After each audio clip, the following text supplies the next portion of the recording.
For 40 days, an entire nation lived in fear.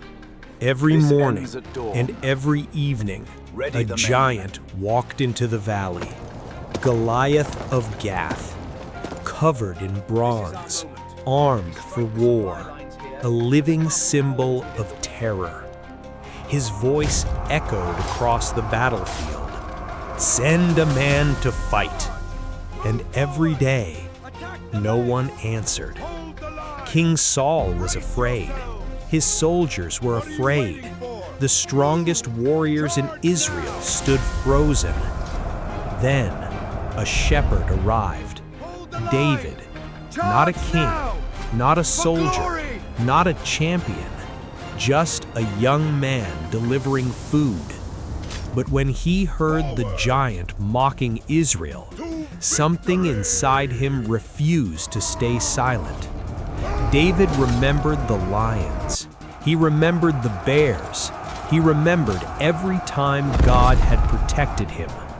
While others saw an unbeatable giant, David saw a man standing against God. Saul offered armor. David removed it. The armor belonged to another man, so he took only a sling and 5 smooth stones. The giant laughed. The armies watched. The valley fell silent.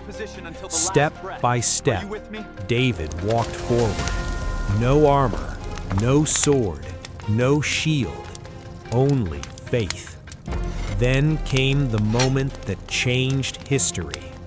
1 stone, 1 sling, 1 act of faith. The stone flew through the air. Time seemed to stop. Then the impossible happened. Goliath staggered. Goliath fell, and the earth shook beneath him. Silence covered the valley. Then fear changed sides. Because that day, the battle was never about strength. It was never about size. It was never about weapons. It was about faith. And David proved a truth that still echoes through history. When faith becomes greater than fear, giants fall. When courage becomes stronger than doubt, giants fall. And when God is with you, even the impossible can fall. But the story did not end in the valley, because every generation faces a giant. Fear, doubt, shame, and battles that look too big to win. But David reminds us, God does not need the strongest person. He needs a faithful heart.